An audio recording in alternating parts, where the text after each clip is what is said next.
Well, welcome back to San Angelo Rodeo Live. I'm Joe Hyde. I'm with my co-host Ryan Chadwick, and we don't have cowboy hats. We don't. Why not? Do you even own one? Nope, I don't own a cowboy hat. Do you? I do not. And I know that might sound weird, but surprisingly enough, we haven't received a single comment about it. In fact, all we get are compliments. Yeah, hey. Because we're bringing you the real story. None of this puffed up cowboy stuff with fake hats, right? I guess so. Because someone, if I was wearing a hat, they'd say, "You're all hat and no cattle." Well, I'm no cattle, no hat, so I might as well just be who I am. Well, we're also not cowboys, so. Yeah. So anyway, Brian is our sports guy here at San Angelo Live. I'm the publisher and kind of have to cover everything. And we've been bringing you the highlights that matter from the San Angelo Rodeo 2024. And if you're watching this into the future, today is actually the 11th of April, 2024, right before performance number 5. And we had an entire weekend of action. Last week, yes. So, Ryan, we kind of went through this stuff. We're trying to figure out what action we should review before we go into this weekend. It's going to be a busy weekend. Oh yeah, we got a bunch of leaders right now. We had a 90-point ride in the first weekend. We already had pretty much a 14 flat in the barrel racing, 3.6 or something like that. What was the fastest time in the steer wrestling? So like we already have blazing fast times. And so what we saw in the first weekend was that earlier than usual, Cowboys were already having to take risks. And so we saw a lot of misses. We saw a lot of no times. A lot of barrels getting knocked over by the girls. A lot of barrels getting knocked over by the girls. So, well, even in the bulls and the barebacks, like I know that one's a little bit more subjective, but it seemed like it just seemed like a heightened sense of urgency because in the very first performance we had a 90-point ride already. I think that the highest in the barebacks like an 88.5, and in the saddle bronc it's like an 87. So like we'll have those standings for you later on the show. Also on the show we have it's kind of a cool thing. People watching us, and they come to us and say, "Hey, this is going on." But I was walking around the rodeo grounds being obnoxious like I normally am because everyone says I'm obnoxious, but I'm really adorable. Yeah. But anyway. Cool guy. And I kept seeing these signs for ohtriangleranch.com. I'm like, what the heck is that? And what are they saying? So we found out who it was, and we brought him on our show. So we'll have the interview with him. We actually recorded it yesterday, but it's really interesting what this ranch is doing and who's behind it. Also, what else we got? We got Cole Harris. Cole Harris is Ty Harris's cousin. He's our special interviewer. He kind of brings in the younger guys. Yep, and he's getting all the Cowboys this year. Yeah, so and it's like Cowboys talking to Cowboys. Yeah, makes everything more real, more interesting. I think so too, and we've gotten a lot of good feedback on that. But Cole's, I don't know the guy's name, but he's interviewing a bulldogger, which is a steer wrestler from Sonora, Texas, who was, if you're in cover 1, our football coverage, he was a big star of the Sonora football. Oh, okay. So, big surprise about what his name is, but we'll get to that. And that'll be on today's show. And then what else we got? We got a lot of highlights. And then we'll go through the scores. We'll go through scores at the end. Yep. But yeah, remember all of this rodeo coverage is sponsored this year by Jim Bass Ford, the Bass Bunch, right? Jim Bass Cars and Trucks. And we really appreciate Jim Bass Cars and Trucks. So we're going to go right to Jim Bass Cars and Truck, and we'll come back with that OH Triangle Ranch. $399 per month. $399 per month on a new Ford Escape. Drive away in a new Ford Escape that offers you plenty of get up and go with the affordable payment of $399 per month. This deal is only at Jim Bass Ford, corner of Houston Hart at Arden Road, or 24/7 at bassbunch.com. $399 per month on a new Ford Escape at Jim Bass Ford. Limited time offer. Hello and welcome back. I'm Joe Hyde with San Angelo Live. If you've been out to the rodeo grounds this year, you've probably seen signs like on the wine tent that says something like this OH Triangle Ranch.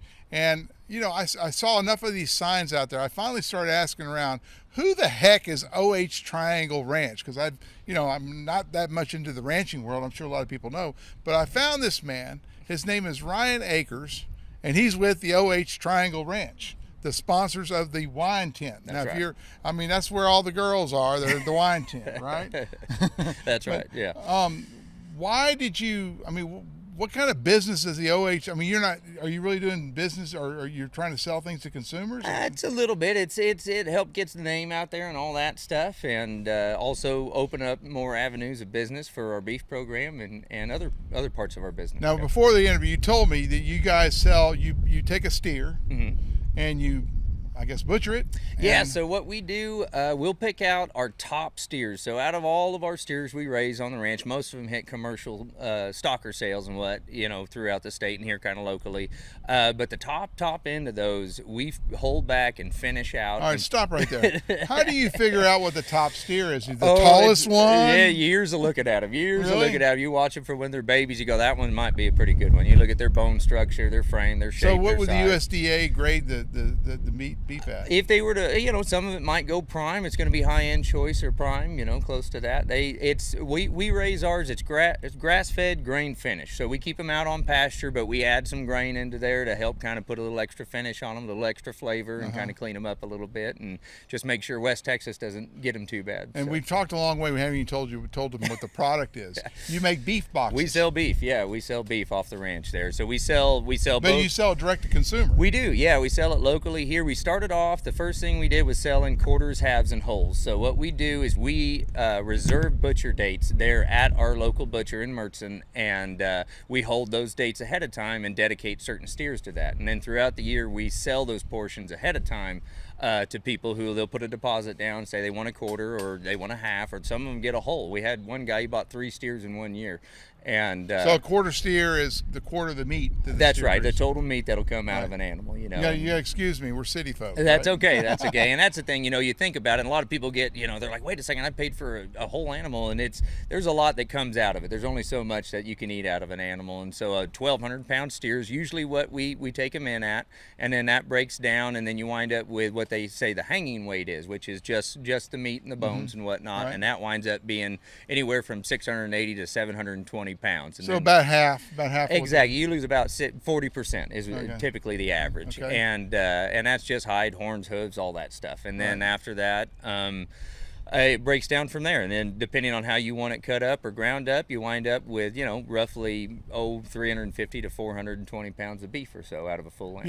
I like this idea because with inflation and of course we had the meat processing plants had the price hikes and stuff Yeah, like that. they've got tons of issues. And they had during COVID they didn't have enough workers, and all the workers would get sick, and so we had all kinds of production problems. I was thinking, if beef is going to cost this much money, I want the best dang beef I can get. That's right. So I really have avoided buying beef at HEB or Walmart or Sam's. Yeah. And I look for situations like this. Good. So what is a quarter steer cost roughly? So a quarter. I mean, today is April 10th, 2024. Exactly. We don't know what's going to happen. Knows? Yeah, if you were to get it from the grocery store, it'd be a lot. But ours break down to what it winds up. It all depends on the pounds of the animal. Everything's different, how you want it cut up and stuff.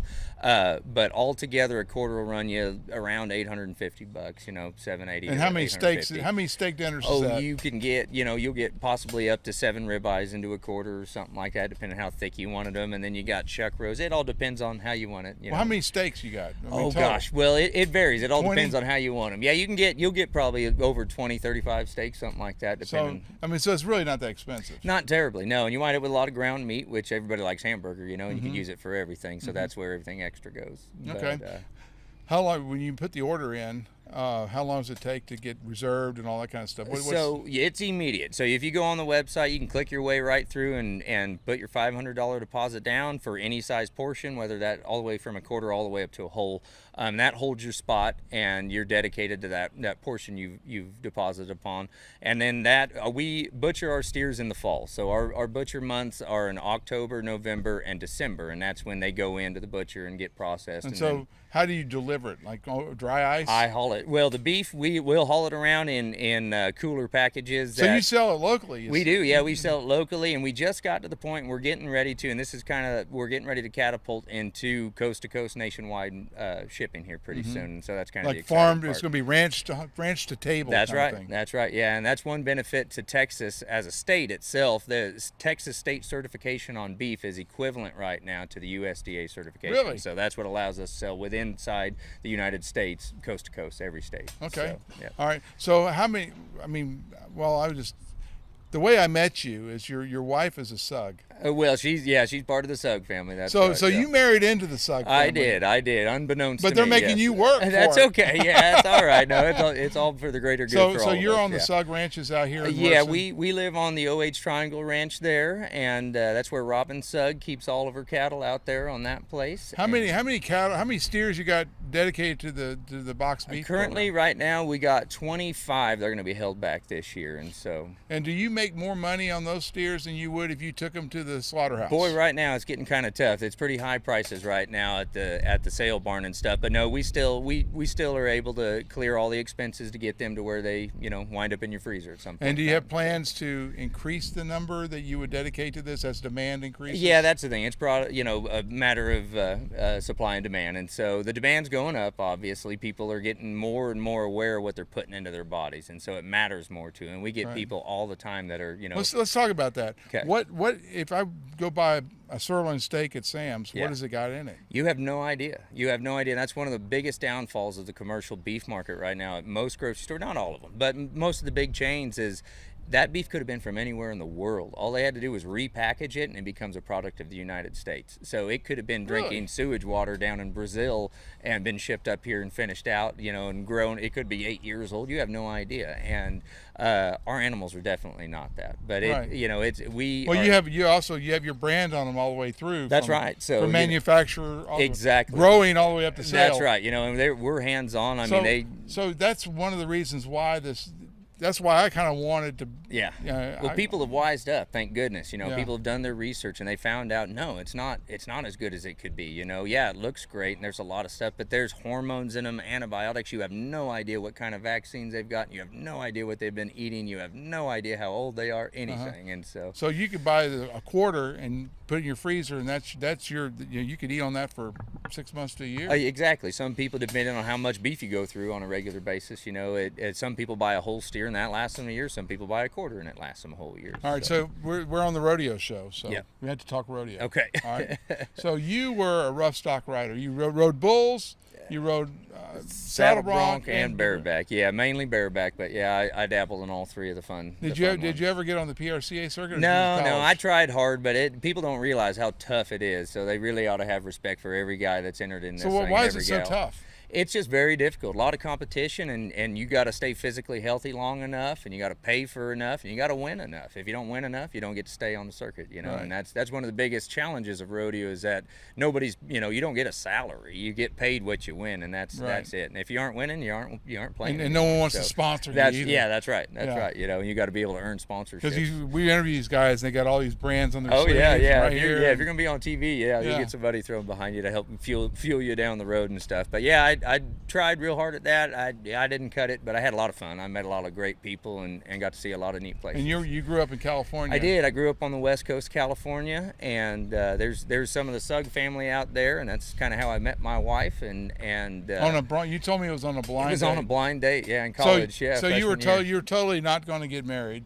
No, I had no plan of that, and then Yeah. it wound up we were a match, so it worked out. And and all you have brothers and sisters. I do, yeah. I have an older brother back there in California still, and a younger sister that's out there. Was he a rough stock rodeo No, guy? actually, he went a different route. He's a musician. Yeah, Is he's he a really? really talented musician. Yeah, Rock and roll, exactly. Yeah, country? big time. Yeah, anything. He could do it all. Yeah, he Really? could do it all. Yeah. So he got California eyes. Well, yeah, exactly. He did well. He does well there. That's for sure. So you were working on a ranch out in California. And from time to time, I day worked a lot. I worked in agriculture and different things like that. And but yeah, my family and I, we raised a bunch of cattle out there for a long time, and some rope and steers we ran for a long time. Then converted it into a beef cattle operation, and then the drought took us down, and the economy took us down, and we kind of had to move into different directions after a while. Out I there. got you. yeah. So California ran out of water. It did, yeah. There was a drought out there shortly before we moved here, and it was like 3 years. We got 3 inches of rain in total out there on the coast, which is, that's never been heard Yeah, of. And so it shut because down you think everything. California, you see green hills Exactly, and yeah, exactly. lots of grass. And No, all that we stuff. were actually, because I worked for crop production services at the time. Now it's nutrient ag. But anyways, we were dealing with saltwater encrosion, which they had never seen in our lifetime, which means the groundwater was getting so low in California, it was drawing in the seawater into the dirt. and so it was sucking salt water into the ground to replace the aquifers. I don't want to get off on a. That's on a all right. tangent. Sorry, I don't it's want to get off. No, interesting, but I'm interested in this. There's a map I've seen. I don't know. I was reading up on this because I lived in the Central Valley for not very long, but I kind of know it. Down the 99, so to speak, right? Yep. And it had like where there was no water. It was like red all the way down the middle, and that's the most fertile. Yeah. That's the breadbasket of America. Oh yeah, people don't even realize. 90% of the food you get in a grocery store. And is your grown wine. Right there. That's Ernest, right. Yeah. Ernest and Julio Gallo, and that's right. and almonds and everything else. Yep. But there's no water. No, and do you think it's because of bad management? It's a little bit of everything. Weather didn't help out for a long time, and then they started making silly decisions on where it would go instead. And then now they got water, and heck, they poured a bunch of it back into the ocean a while back. And so it's go figure. Okay. All right. So moved away from the weirdos in California. That's okay. Yeah. Came back here. Yeah, we escaped them early. And how long have you been in Texas? We've been here 10 years. I've been managing the OH Triangle for 10 years now. Yeah. Really? Yep. So you manage the whole ranch? Yeah, I've been the manager for 10 years. So let's talk about ranching for a second. Okay. Many years ago, I did a story about the Wardlaws, Kerr Wardlaw and George Wardlaw. Yeah. They have a big ranch down on the Devil's River in Val Verde County, and you were young like we are, right? Right. And I was thinking, man, you guys are the last people that are going to be ranching.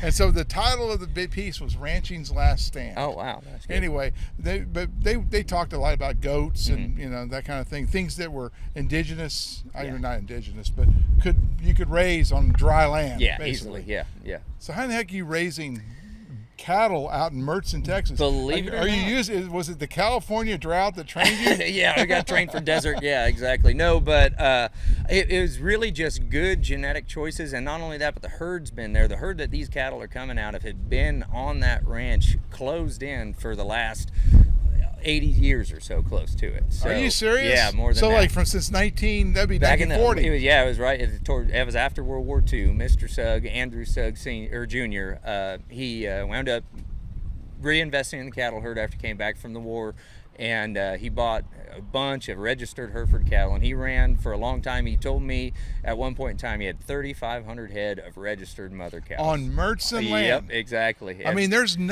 like dry as a bone. That's right. But he had one of the largest registered Hereford herds in the country at the time, and that Hereford was the most popular breed. Now it's not. It's coming back around, but for a long time it hadn't been. But is that the breed you're using for it's the all boxes? Hereford, yeah. And so it was a closed Hereford herd. It went commercial back in the 70s or so. It was just easier to handle them that way. But those cattle have gotten so accustomed to this horrid climate and the bad weather and stuff, they could put up with anything. So it's kind of like an offshoot kind of breed.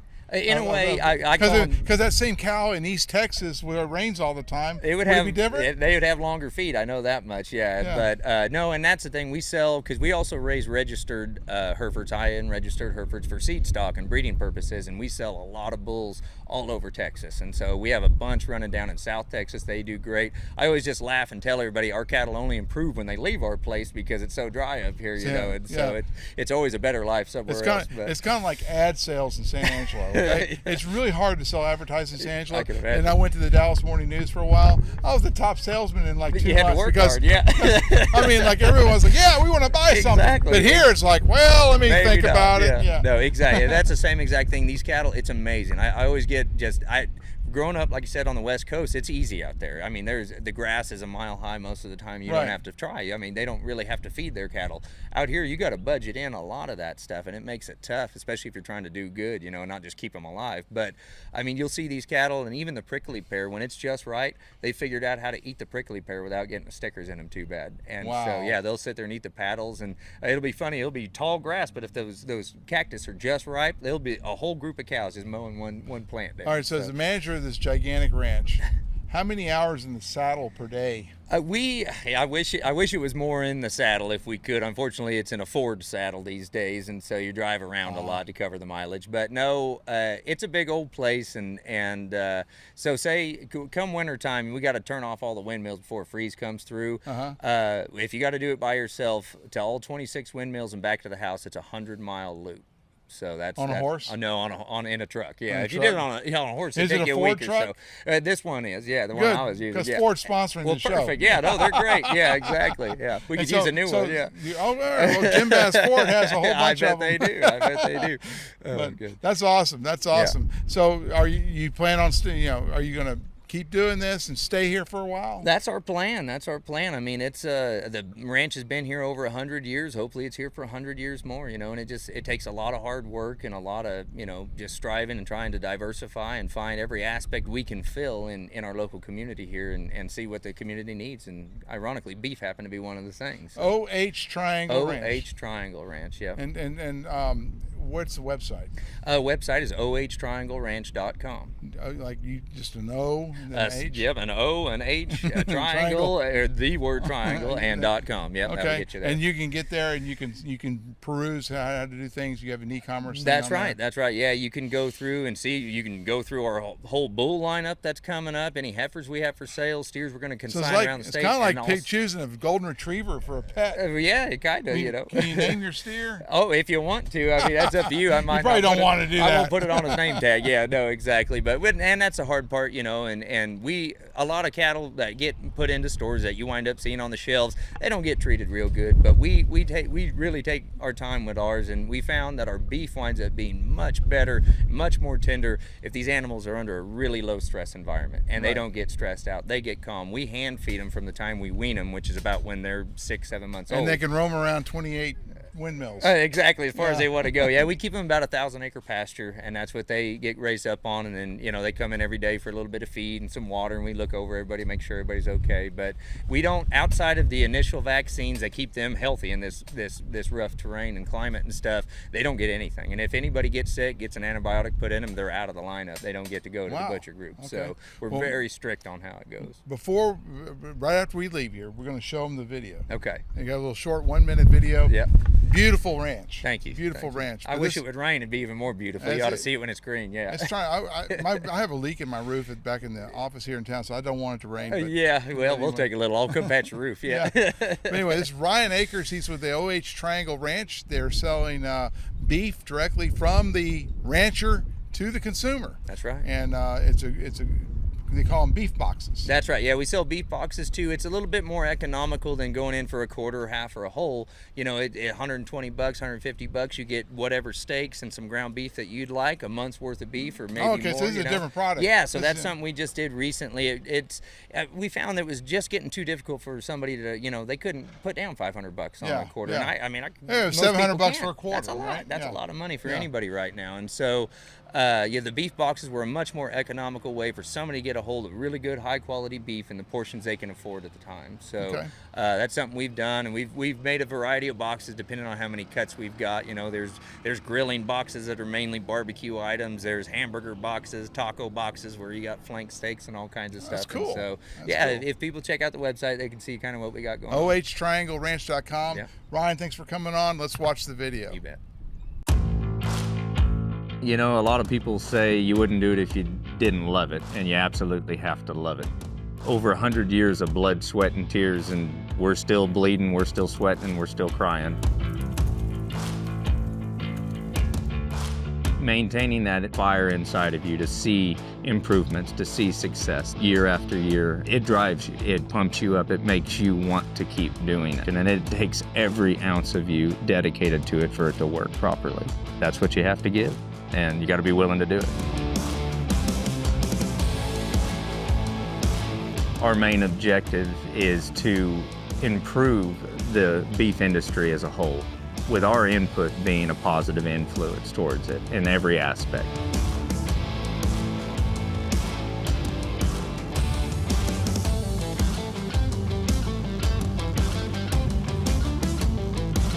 The American beef industry is one of the most important industries in the world, and we consider ourselves a valuable part of that. What we present into the industry is going to be an improvement one way or another.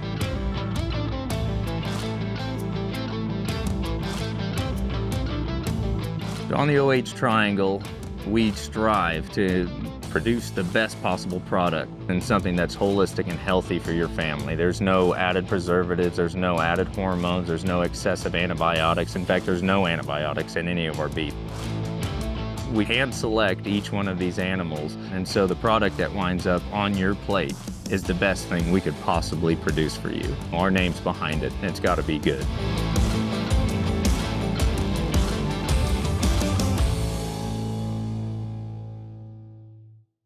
Well, what'd you think?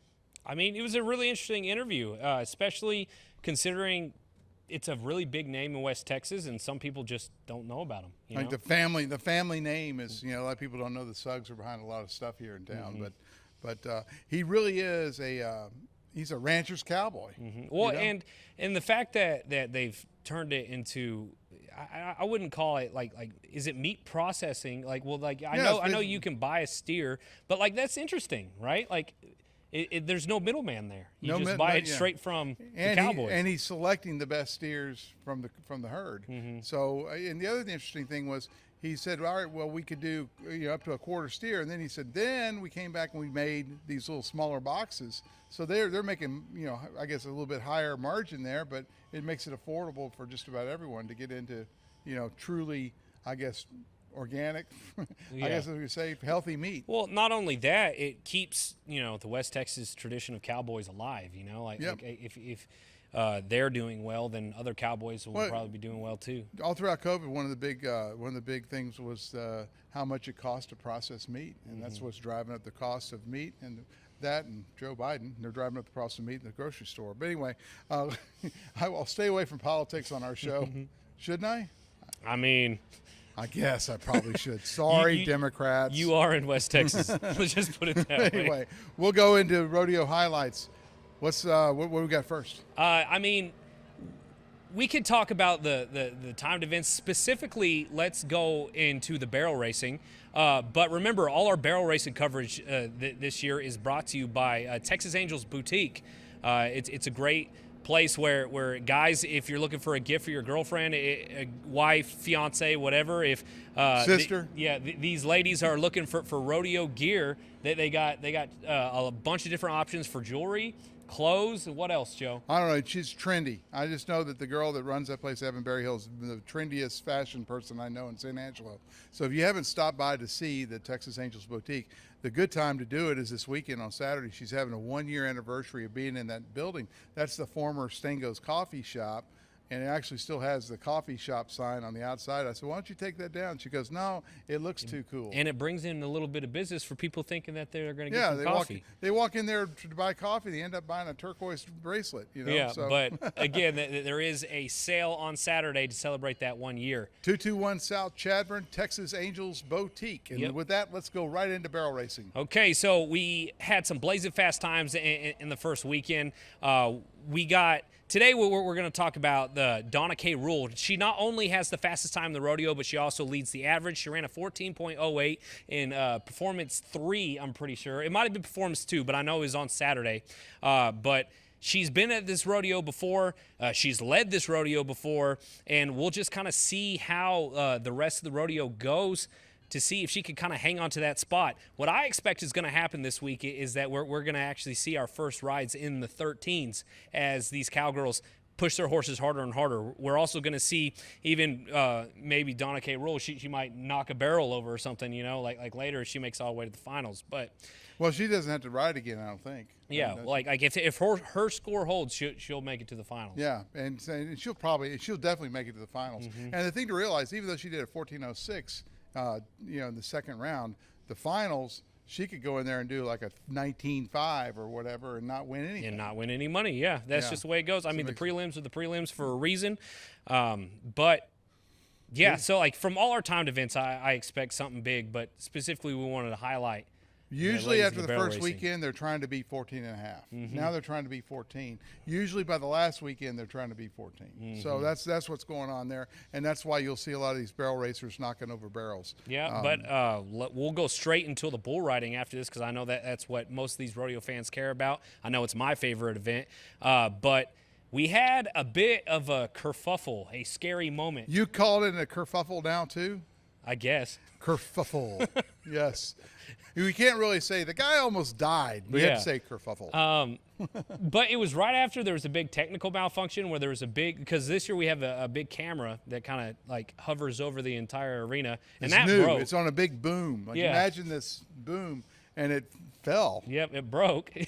I mean, it was scary. So it was almost like a bad omen because right after that we had Cowboy Raleigh Johnson, as you just saw, a bull fell on him, and he kind of has to crawl away there, and he tries to stand back up, and nope, it's not happening. He falls back down. But good news, he is okay. Yep. It was a leg injury, and that's all it was. And I know that's still bad, but it could have been much worse. Like if the bull would have landed, center mass or something We like that. can call it a kerfuffle and not a tragedy. Yeah. So, but scary moments like that happen, almost every year, and God willing, it's never worse than that. But it sounds like he's all right, and he'll be able to ride bulls again one day. Of course he will. All right, so all of our bull riding coverage is brought to you by TriStar Fleet Sales. They got 2 locations, one way up there on North Bryant. I think it's 3705 North Bryant. It's on the left-hand side if you're going north. If you're coming in from like Carlsbad, you can see it on the right-hand side. There's a big billboard that says Jesus on it. Really? Right on top of it. But So anyway, look for the Jesus billboard. yeah, Jesus billboard there on North Bryant. So what do they sell? They sell, well, they're the Mahindra dealer for this area, and they have all those Mahindra tractors, which is, if you're, like me, I got a couple acres. It'd be nice to have a Mahindra tractor because you can mow your yard with it. Mm-hmm. You can go gardening with it, or if you're a farmer, I guess you can get a bigger tractor and go farming with it. So, Yeah, and it's an old school diesel engine, Yep. manual transmission. But the amazing thing is they just got this Mahindra dealership and they are stocked. Mm-hmm. And if you're at the rodeo, this is what we're showing right here. We're showing the TriStar Fleet place here. They have a booth or whatever, a setup, a display at the rodeo. And if you buy anything from TriStar Fleet during the rodeo, you get thrown into a drawing to get free tickets to the Cinch Shootout. So stop by the TriStar Fleet booth here at the rodeo, or go see them up there on North Bryant. They also have a location in the 700 block of Knickerbocker, right across from ASCO. It's almost, if you're going north on Knickerbocker, it's almost when you get to South Bryant on the right-hand side. And they have all kinds of ATVs, UTVs, and Icon golf carts. So, I'm telling you, if you're a dude, it's the place to go, man, to go look for toys. And then you had to go buy your RV with a toy hauler thing on the back to haul all your stuff you get there. But We're just anyway, feeding the economy at that point, right? Yeah, exactly. TriStar Fleet and Sales. It's the Mahindra dealer for San Angelo, Texas. They're here at the rodeo. We have a special setup and display there. North Bryant location, and there's also one on Knickerbocker. Go see them. And we're not done with the bull coverage, so we had to get through the fact that we had to say that Raleigh Johnson's okay, but we are going to have a positive here. It was night 1 last weekend where... And this defined the rodeo. Yeah, first performance, first night, bull ride. J.R. Stratford hits a 90-point ride on the bull Bruce Kitty, and as you can see right here, this is textbook. He don't even look like he's about to fall off, He makes it all the way to that 8 seconds, and the judges agreed. It's rare when you see a cowboy get a 90 anyway, especially like the fact that it was the first night. And you could call it subjective, you can call it whatever you want, but it was an exciting ride. The crowd was pumped up. Everyone was cheering. And as you can see, J.R. Stratford himself was pretty pumped up right there too. And he is definitely probably going to be in the finals. You hardly ever see, you see low 90s, most of these rodeos, but that coming out the first night, getting a 90, set the tone. Mm-hmm. Set the tone for everything. Yep. And then with that being said, you say he's probably going to make the finals. I don't even think there's a good chance of anyone even taking that top spot away from him. Yeah, we got how many more rodeos we got before the finals? At least 3. Yeah, no, we got more than that. We got 1, 2, 3. We got 4. 4. No. Well, we have Extreme Bulls on Sunday. That doesn't count. So, yeah, we'll see. So at least 3. Yeah. Probably. I think it's 5 actually, but because we have performances on Wednesday and Thursday next week before the finals on Friday. 2 + 3, so it's 5. Yeah. Mm-hmm. So thanks, Joe. I appreciate that. Anytime. I'm good at math. This is a Texas A&M graduate right here, everybody. But yeah. Like I said, I expect even more exciting rides this weekend, and as it's my favorite part of the rodeo, you can almost guarantee that I am going to be grabbing some bull riders to interview in the next couple of nights. With that being said, we got Extreme Bulls coming up too, so that's on Sunday. Yep. So all we talk about on Sunday is TriStar Fleet and bull riding. Hey, but as a bull riding fan, that's going to be the most fun I have. I think so. It makes it easy. You can put your arms around it, and there's going to be lots of drama. Mm-hmm. They'll have 2 rounds. It's going to be good. 2 rounds, including a finals, or 2 rounds and a final? 2 rounds that day. Two goes. 2 goes. Yeah. They call them goes in the rodeo right? business. Okay. I would tell you if I had a hat on, they have the go rounds. That's what they're called. They're called go rounds. I don't know who made it up, but then they shortened it to goes. And now we don't call them performances. We call them perfs. Perfs. You got to get into rodeo lingo. Well, we're calling them pregame and postgame. I know we're totally footballing. We're up this. football season already. We need the NFL back. We need high school football back. But anyway, we need Texas A&M football back. Isn't that right? I mean, I'm a Texas Tech graduate, proud Red Raider over here. So Whatever. I'm High looking school. forward to what Joe McGuire and the Red Raiders do next season. But anyway, moving on to our next segment.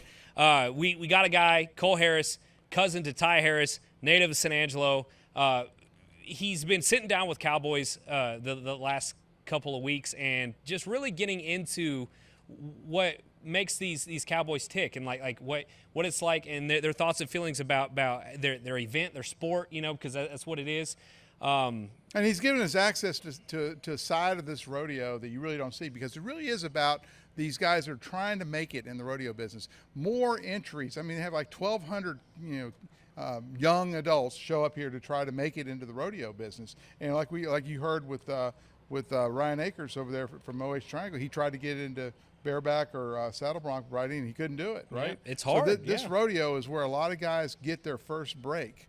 And so he's talking to these guys who are getting their first break. And in this case, it's a kid from Sonora, Texas, who played football for the Sonora Broncos, and he is a steer wrestler. Let's cut to that right now with Cole Harris. What's up, everybody? My name is Cole Harris, and we're doing another interview today. And I have, we'll call you a local cowboy from Sonora, Texas, Sam Powers. Thanks for being here. Thank y'all for having me. I enjoy it every year. Come on. So the first question, I guess Sonora is 60 miles. Okay? Yes, sir. So you grew up Angelo Rodeo. I'm sure you've known it. It's the closest, biggest one. 8 generations worth. What do you tell me? 8 generations. What do you mean? My family's been in Sutton County and around it for 8 generations. Come on now. So, I mean, to say we've been a part of the San Angelo Rodeo is it's a historical thing for us. My granddad was on the PRCA board for 35 years. So, I mean, we know all about the Angelo Rodeo. Look forward to it. We know everybody in the stands, everybody, some of our best friends are from San Angelo. Yeah, that was like one of my questions I was going to ask about your granddad. I was watching the Luke Branquino show, and you had a little episode on there, and he was talking about the grandson of a legendary cowboy. So obviously he was on PRCA board, but did he steer wrestle too, or was that, what's the story about your granddad? My granddad, he rodeoed with Ernie Taylor a little bit.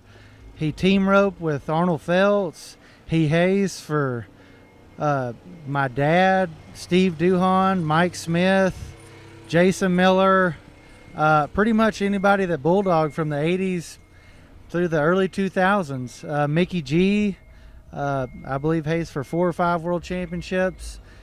Mounted countless guys, had 2 different teams of horses. Just a great cowboy, and always was for the Cowboys, Yeah. Great executive for the board for the Cowboys, and just a super fella. I never met anybody that didn't like Jimmy Powers. Come on, man. Come on. Okay, so this is going to seem like a simple question. This is for San Angelo Live. This interview is obviously sponsored by Lip Chip. He's sponsoring the timed events here. Thank y'all very much. For the people, I know, Mr. Brad Boland. For the people who are newer to rodeo-ish, what do you think is the hardest part about your sport? You are a steer wrestler, bulldogger. What is the hardest part of your event that you would say you do? I would say the start is the most crucial thing, and then picking your lane so that you can give your position where you can throw the steer. At that point, throwing them's shouldn't be that hard as long as you draw good. But I would say definitely the start and getting your lane where your feet hit beside him so that you can be fast. From the outside looking in, it seems like balance is one of the most important factors in terms of steer wrestling. Shoot, it's really just sliding. You have your hand, but you're just sliding. And I guess the easiest way I can explain it is you're taking your right butt cheek and putting it down to the back of your right heel. And then, at that point, you're just going across over to the steer who's right there. It's actually easier than calf roping. Sometimes you shouldn't get in a bind. Come on now. Yeah, that makes sense because in calf roping, you're balancing more and having to run, where you kind of just throw yourself at the steer when it comes to steer wrestling. So that makes sense for sure. When you think, just obviously we talked about Angelo Rodeo, but for you competing. And by the way, go ahead. San Angelo is, I hear from people all over the world, this is one of the best rodeos of the year, especially the Roping Fiesta. I don't know anybody who doesn't look forward to this rodeo or anything that goes on with rodeo in this town. Yes, sir. Yes, sir. I agree. So I want you to give a little day in the life. So 60 minutes away is your hometown. You're probably there today. So like a day of the rodeo, you're up tonight. Tonight is Thursday, April 11th, and then your next one will be Sunday, or when's your next one? Saturday. Yes, sir. So today and then Saturday, they're going to see you tonight in the stands competing. What does your day consist of before that? Well, for the past 2 days I've been practicing. I was practicing at Cisco College Tuesday. Then yesterday I went and practiced at Chance Greens in Rock Springs. Today I woke up, fed animals, went and checked the ranches. You're not going to be home, and obviously it's going to be a little bit tough to wake up and get an early start tomorrow. But woke up this morning. My wife, my wife, we're getting married next month. I get her off. She goes and teaches. Yes, sir. And then I feed my horses, and then I go check the ranches. My dad, he just had back surgery, so after that I went and checked on him. And then hurry up and wait is the name of the game. You're getting mentally ready. You just competed in San Antonio for the first time in your career, right? Oh man, I've been trying to get into those bigger rodeos since I can remember. I don't always go as much as I'd like to. Normally I judge on what I should do by the winter, and hadn't had a good winter in quite a few years. Yeah. But there's plenty of stuff to do on the ranch, so that all has to be handled before I'm able to go and stuff too. Yes, sir. All right, so we're going to do to finish off, we're going to do some predictions for tonight. Lip Chip is sponsoring the timed events, so I'm going to get you to predict who you think is going to win in the timed events, and we're going to get into that. You tell me the players, Yeah. I'll give you my thoughts. But, that was a great deal, and really helped with some things as far as sponsorships for me. And we did it didn't go, it's sort of like a marriage. It started off great, then it just went worse, but I was able to place and did just exactly what we thought we was going to do. We had a lot of fun, and we won a little money. I think I'm gonna say Sam Powers is gonna win the performance tonight. You just tell me how fast you're gonna go. How fast do you think you're gonna go tonight? Well, I tell you what, you let me pick my hazer, which I got to. One of my best friends, Matt Reeves, he's even in my wedding. You give me a good set of horses to ride. You let me have a good cow. I'm telling you what, I came here to make your mama go woo woo woo. Well, what do you think? Under 4? I'd sure love a 3. Yeah. Sure love a 3. Mm-hmm. That'll be 4's nice. great, but 3's win money. That'll be nice. Come on. Okay, so now we'll do team roping next. Man, that's a tough little set, but one of my favorite guys is an older guy, is Eric Rogers. I really hope Eric and Paul do some good. And Coulter, Todd, and Derek are pretty deadly too. You don't go to half as many rodeos as everybody else and make the NFR, back-to-back years. So, how fast? What time you think? I'm definitely going to say that those guys are capable of being 4 anytime, anywhere. Come on. We'll do breakaway next. You got Daniel Lohman, Sarah Angelone, Martha Angelone, Riley George, Aspen Miller, Cassie Dennison, Shayla Hall, Josie Murphy. Really big fan of all those girls. I really hope Josie does good. Know her whole family, Macon and them. They're some of my great friends. Actually helped me find my last calf horse. Good family. That Danielle Oman, I believe she's got this Texas swing thing figured out. That's what I'm saying. You saw that throw at Austin, huh? I'm telling you what. That's the greatest breakaway throw I've seen in a while. In a minute. I've only been doing rodeo for a year, and now it's the best one I've seen. Until I thought it was Tom Brady. Let it fly. She let it go. So tie down open tonight. We'll go Austin Lawrence, Austin Hurlbert, Tom Kraus, Blaine Cox, Shad Mayfield, Seth Emerson, Nick Achille, Christopher McQuiston, Randall Carlisle, Chance Thiessen. Man, I tell you what, if I had to pick, Blaine's a good, but quite a few of those guys are good friends of mine. I'd say Shad. You can't ever bet. If you're going to go one head, you can't ever bet against Shad. It's tough. Yep. Really tough. I'm going to tell you what, I think Shad could be 6. He probably could, littler calves, and it's a fast setup. I'm betting he's either going to make a bad one good or make a good one great. I like it. I like it. And his brother, that Jesse Clark, damn sure having him and Monty and them guys come by and help him rope as a kid, I think they really helped him out with Sylvester, you know? Yeah. Yes, sir.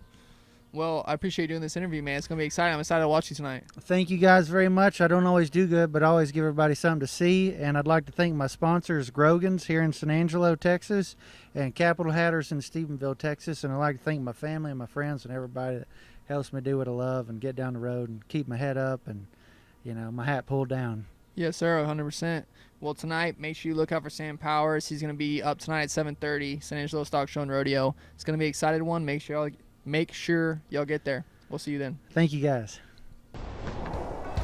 Nobody knows your name.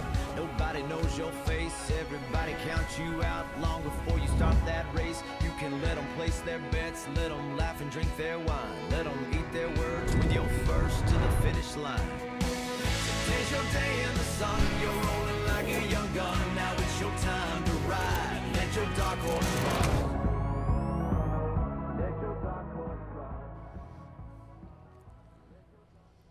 Well, thanks, Cole Harris. Thanks for that great interview. Thanks to Lip Chip, who is sponsoring those interviews. And we really appreciate them for bringing them on. I guess right now, before we go into the show, let's see where our standings are after the fourth performance that was on Sunday afternoon. James, can you pull up the scores? I was just wondering why he's pulling up the scores. He's been kind of slow today. Has he? I thought he's done pretty know. good. He's been We kinda are slow. much better than we were last week. Oh, last week we were scrambling. But anyway, we're waiting for the scores and not the fingers coming out of the production trailer. Yeah. But anyway, I'm looking forward to tonight. I guess I'll be in the pit. Yeah, probably. I think you'll be my assistant tonight. We got some help. All right, coming in bareback again. riding. Here we go. Performance 4.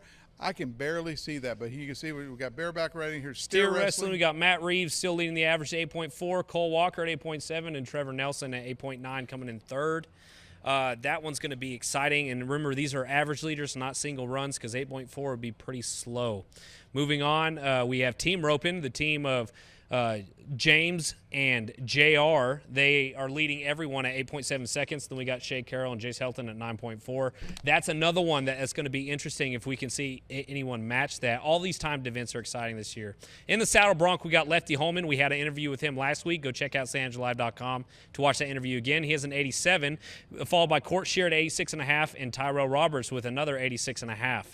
After that, we got the tie-down roping. Of course, we got Marty Yates with leading the average at 15.5 seconds. Remember, these are 2 runs. And then we got Cash Cooper at 16.3 and Ryan Jarrett at 16.4. We still haven't seen Ty Harris go. He's coming up this weekend, I believe. Yes. Yep. And here in the new event in the rodeo, breakaway roping, this is another event for the Cowgirls. We got Allie Masters at 4.4, Josie Connor at 5.2, and world champion Jackie Crawford at 5.6. We had an interview with her and Cole Harris last week. After that, we got barrel racing. We already talked about Donna K. Roll today, but she's leading the average at 30.25 seconds. We got Ashley Castleberry at 30.54 and Abby Phillips at 30.56. These are after 2 runs. Again, expect some of these times to get beaten. And finally, in the bull riding, we got J.R. Stratford, who we just talked about, got a 90 the first performance. Jackson Carter Ward, 86.5. And Vince Mariano. Yeah, 3-named Cowboy, 86.5. Man. The three-named Cowboy. I haven't had to run scores through like that since football season on Cover 1. That's good stuff. It's good when you have to pronounce all those names. Right? Hey, did it sound like I've done it before, though? Yeah. But it's important to know that the average isn't the average because we don't have wear cowboy hats on. And I went to A&M, he went to Texas Tech. I tell you, they add 2 together. And call it the average. Call it the average. Don't ask me. It's like the go-rounds. But, yeah, they add the two runs together, 2 goes together. 2 goes together, yep. And the total is the score. Yeah. But they in the leaderboards, they call it the average. Shouldn't we call it the addition? You see, but that sounds dumb. Or the sum? The sum? The sum. But that also sounds dumb. Well, so does go-round. No, it don't. Oh, okay. But anyway, Performance 5 is coming right up. Thank you for joining us to see this pre-show. I'm Joe Hyde with San Angelo Live. And I'm Ryan Chadwick. And remember, you can find all of this rodeo content and more only on sanangelolive.com. /news/rodeo.